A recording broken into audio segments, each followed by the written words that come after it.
Hello friends, आज मैं आपको जैसा कि मेरा टॉपिक है ऑल अबाउट वाटर लिलीज़, जितना हो सके ज़्यादा से ज़्यादा वाटर लिलीज़ के बारे में बताऊंगी आपको कि वाटर लिलीज़ कैसे कब लगाई जाती हैं। तो सबसे पहले मेरा जो टॉपिक है वो ये है कि वाटर लिलीज़ कितने टाइप्स की होती है। वाटर लिलीज़ एक वाटर प्लांट है, जैसा कि नाम से ही पता चल रहा है। और वाटर लिलीज़ में दो टाइप की वाटर लिली होती है, हार्डी और ट्रॉपिकल। तो हार्डी जो होती है वो इस टाइप की होती है, देख सकते हैं ये हार्डी है, पता चल जाता है। ट्रॉपिकल तो इस टाइप की होती है, ये ट्रॉपिकल है। ये ट्रॉपिकल में बल्ब बनते हैं और हार्डी में ट्यूबर होता है। इस तरीके से ये होते हैं। तो इन दोनों को लगाने का तरीका भी मैं आपको बताऊंगी। और ये हार्डी और ट्रॉपिकल ज़्यादा ब्लूम करता है और वैरायटीज़ हार्डी में ज़्यादा कलर्स वैरायटीज़ जो है हार्डी में बहुत डिफरेंट और बहुत अच्छे सुंदर कलर दिखाई देते हैं। तो दोनों ही अपनी अपनी जगह खूबसूरत हैं और अच्छी लगती है उगाने पर। और इनमें भी हार्डी और ट्रॉपिकल में भी टाइप्स की वाटर लिलीज होती हैं। एक डे ब्लूमर होती है और एक नाइट होती है। जो डे ब्लूमर होती है वो दिन में खिलती है और नाइट ब्लूमर जो होती है वो रात में खिलती है। और दोनों का टाइम पीरियड ब्लूमिंग का जो होता है 3 डेज होता है, किसी किसी का 4 डेज भी होता है, पर मोस्टली 3 डेज ही खिलती है। ये 3 डेज के बाद ये अपने आप ही पानी में चली जाती है और अपने आप पानी में गल जाते हैं इसके फ्लावर। तो ये तो है टाइप्स ऑफ वाटर लिलीज मैंने आपको बताई थी कि एक हार्डी और ट्रॉपिकल होती है। ट्रॉपिकल में नाइट ब्लूमर और डे ब्लूमर भी होते हैं। तो नाइट ब्लूमर नाइट में खिलती है, वो भी शाम को 8-9 बजे के बाद से सुबह 11-12 बजे तक कई बार खिली रहती है, देखने को मिल जाती है। और डे ब्लूमर तो पूरे दिन में खिलती रहती है और 3 दिन तक इनका फूल खिला रहता है। अब नेक्स्ट इसका जो है पॉइंट वो है इसका सीज़न है, इन्हें हम कब लगाएं। इन्हें लगाने का बेस्ट सीज़न फरवरी में होता है। अगर आप इन्हें लगाना चाहते हैं तो इन्हें आप फरवरी में आराम से ग्रो कर सकते हैं। फरवरी में लगाने के लिए इसका मौसम बहुत ही इनके लिए अच्छा रहता है। और नवंबर दिसंबर में जब जिस एरिया में जहाँ ज़्यादा ठंड पड़ती है, विंटर्स होती है, वहाँ पर ये डोरमेंसी में चले जाते हैं प्लांट्स कुछ टाइम के लिए। ये नहीं है कि मर जाते हैं, अगर दिखाई नहीं दे रहा तो प्लांट मर नहीं जाता है, पर ये दोबारा से फरवरी में दोबारा से फिर ग्रो अपने आप ही हो जाता है।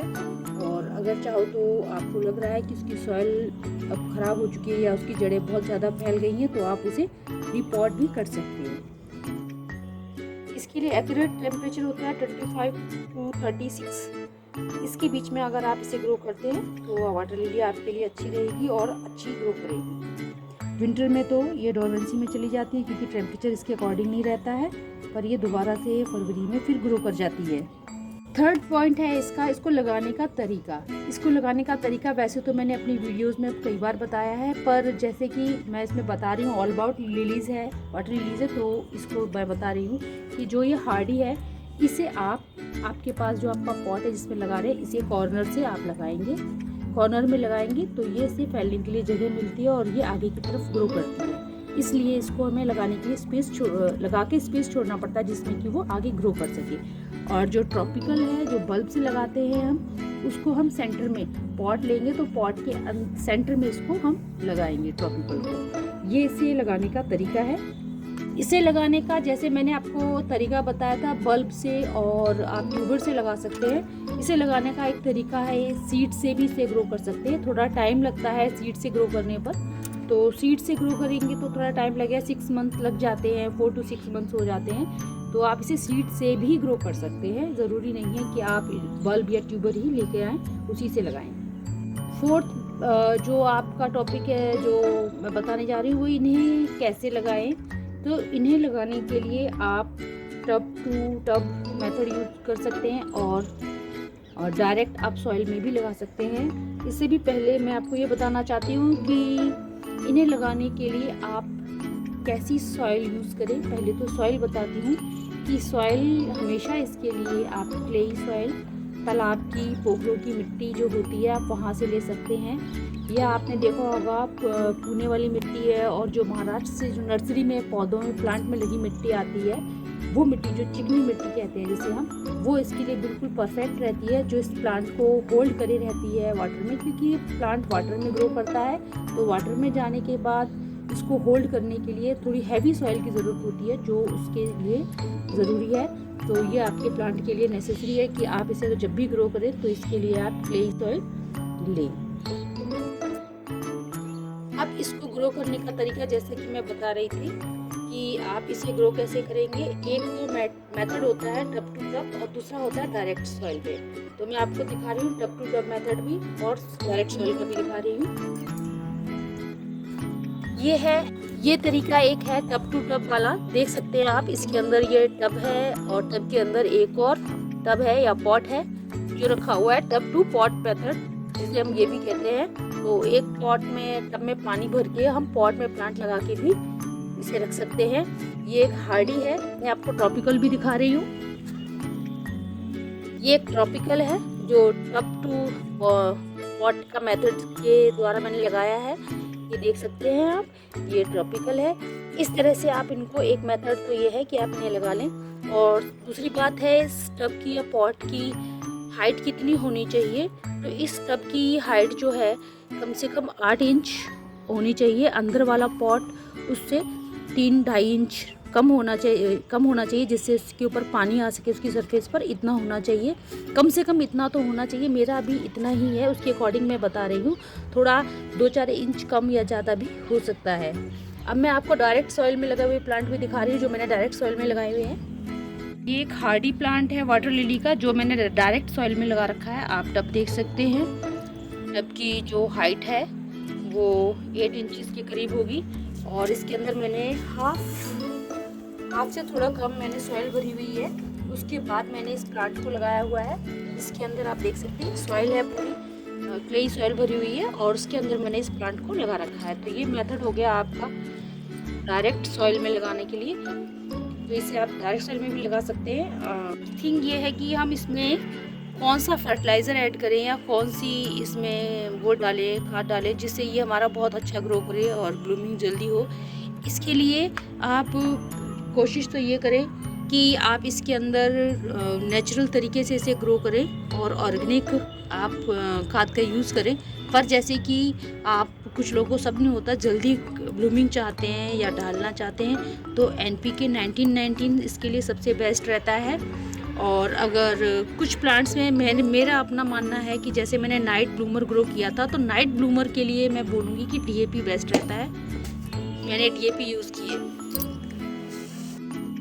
DAP मैंने अपने एक व्यूअर ने भी मेरे से बोला था कि मैम मेरे वो नाइट ब्लूमर है तो उस पर फ्लावरिंग नहीं हो रही, तो बहुत लीव्स से पूरा टब भर गया है, क्या करूं। तो मैंने उसे DAP सजेस्ट की थी और DAP लगाने के बाद उसके ब्लूमिंग स्टार्ट हो गई थी। उसने मुझे पिक भी सेंड किया था। तो DAP है अच्छी नाइट ब्लूमर के लिए। आप इसके लिए आप NPK 1919 यूज़ करें। और दूसरा ये है कि ऑर्गेनिक खाद में जैसे मैंने आपको बोला था, तो आप काऊ डंग कंपोस्ट, काऊ डंग मैन्योर है वो यूज़ करें, बहुत बेस्ट रहता है। उसके अलावा आप वर्मी कंपोस्ट यूज़ करें। वर्मी कंपोस्ट तो ऑर्गेनिक में सबसे ही ज़्यादा बेस्ट है, मुझे लगता है उससे फ्लावरिंग बहुत जल्दी होती है। और जितना हो सके कोशिश ये करें कि ऑर्गेनिक चीज़ इस्तेमाल करें। ऑर्गेनिक से नेचुरल तरीके से जो प्लांट की ग्रोथ होती है, जो लीव्स की ग्रीनरी होती है, वो बहुत अच्छी और बहुत नेचुरल, बहुत बढ़िया लगती है देखने में। उतना अच्छा आपको जो रिज़ल्ट है वो शायद मुझे लगता है केमिकल फर्टिलाइज़र से नहीं मिलता जितना ऑर्गेनिक से होता है। तो आप उसे ही इस्तेमाल करें। इसका नेक्स्ट पॉइंट है इसका ब्लूमिंग टाइम कब कब होता है और कितने दिनों में। बड़ी रिज़ल्ट की सभी को चिंता रहती है जब हम किसी चीज़ को ग्रो करते हैं, तो ये लगता है कि अब हम कितनी जल्दी इस पे से फ्लावरिंग हो उसे हम देखें।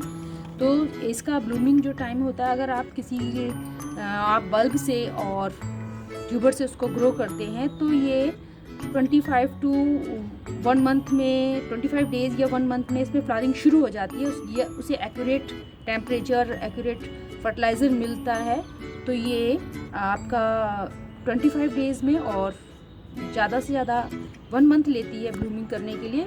मैंने जहाँ तक अपने पास उगाए हैं तो ऐसे ही टाइम, इतना ही टाइम लगाया कि 25 डेज़, ज़्यादा 24 डेज़। इससे कभी कभी 22-23 दिन में भी इसमें फ्लावरिंग शुरू हो गई है। पर अगर थोड़ा लेट भी हो सकती है, 1 महीना भी ले सकती है, इसमें फ्लावरिंग स्टार्ट हो जाती है। चाहे आप ट्यूबर से लगाएं चाहे आप बल्ब से लगाएं। और नेक्स्ट थिंग ये होता है प्लांट मैच्योर होना चाहिए जो आप ले रहे हैं। और थोड़ा सा अगर ट्यूबर और बल्ब से लगाते हैं तो थोड़ा टाइम ले सकती है ब्लूमिंग के लिए, पर अगर आप हेल्दी प्लांट मैच्योर प्लांट ले रहे हैं तो वो थोड़ा और जल्दी ही ब्लूमिंग देना शुरू कर देता है। अगर आप सीड से लगाते हैं तो सीड से लगाने में आपको ये सीज़न बड़ा परफेक्ट है सीड से भी ग्रो करने के लिए। तो सीड से ग्रो करने पर ये 4 to 6 मंथ ले लेती है मैच्योर होने में, तो उसमें फ्लावरिंग स्टार्ट हो जाती है। अगर आप सीड से इसे ग्रो करना चाहते हैं तो इस बात का ध्यान रखें कि आपको फ्रेशली हार्वेस्ट सीड होते हैं उनका इस्तेमाल करना चाहिए इसे ग्रो करने के लिए। उनका जर्मिनेशन रेट जो होता है बहुत हाई मिलता है और प्लांट जल्दी ग्रो करता है। फ्रेंड्स, जानकारी बहुत है और वीडियो बहुत लंबी हो रही है, इसलिए इसके मैंने 2 पार्ट बनाए हैं। आप जब तक ये वीडियो देखें तब तक उसके बाद मैं इसका सेकंड पार्ट डालूंगी। Enjoy the gardening, happy gardening.